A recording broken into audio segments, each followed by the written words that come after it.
Saudi female athletes will be allowed to compete in judo in the Olympics wearing Muslim headwear. We're headed over to London right now with David Enrich. He is at the London Excel Center covering this. We're going to talk to him right now. A little bit of a delay hearing him, so bear with us. So tell us about this athlete, David, and what was at issue in terms with what she was going to be wearing? Well, the athlete is Saudi Arabia's first female competitor to compete in the adult Olympics, and she got here. She's a judoka, as judo athletes are called, and all of a sudden this controversy erupted because she wears a headscarf, and they said, no, you can't wear a headscarf. The Saudis then said, well, she can't compete without a headscarf, and so there's a real risk that she wasn't going to be able to compete at all. There were at least a couple of days of fevered negotiations between the two sides. We heard this morning that they've reached a compromise. It's not entirely clear what the compromise is. She's going to wear something on her head. We don't know if it's Muslim headwear or what we've heard. It might actually be some sort of helmet. But it's going to be something that satisfies the Olympic folks' concerns about safety and the Saudis' concerns about culture. It'll be interesting. She competes on Friday. I think everybody's going to be very curious to see what exactly it is that she's wearing. David, let's zero in a little bit on this issue of safety. Is that what was at the heart of the concerns about her wearing headwear in general, that somehow this could alter the scope of the competition with judo, that she could get hurt, that somehow one of her competitors could get hurt?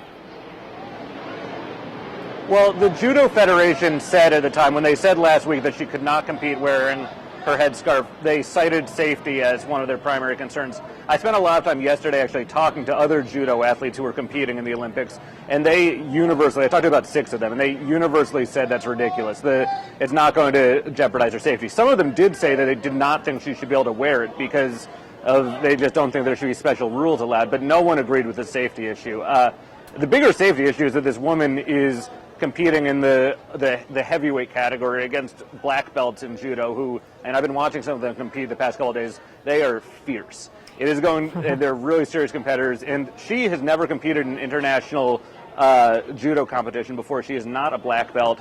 So talking to some of the other athletes, their concern about safety is not so much her headscarf, but just the fact that she's likely to be completely dominated by people who are much more experienced. Much more experienced. Let's just take a step back from this, though, David. I mean, isn't one of the bigger points of this story, too, that this is a breakthrough for one of the world's most conservative Muslim countries to have this woman and another woman competing at all here?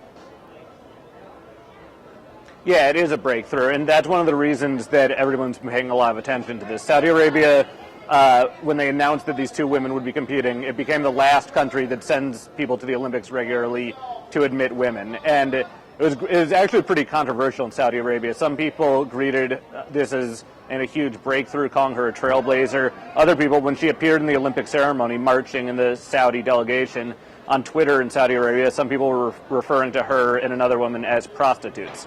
So it's highly controversial, but it's been hailed kind of widely in the international community as a big breakthrough. It's interesting, though, to see that the feedback we're getting about this dispute, I mean, on the Western side, we're seeing a lot of very ignorant, racist commentary on Twitter and even occasionally posted on our website. Just people saying just really nasty things about this woman and saying she shouldn't be allowed to compete at all, basically go back to Saudi Arabia, go back to the desert, and stuff much worse than that I won't say. But there's a lot of ignorance and really heated, over-the-top rhetoric on all sides of this. So it's not just the Saudis who are, perceived as being out of touch with the 21st century.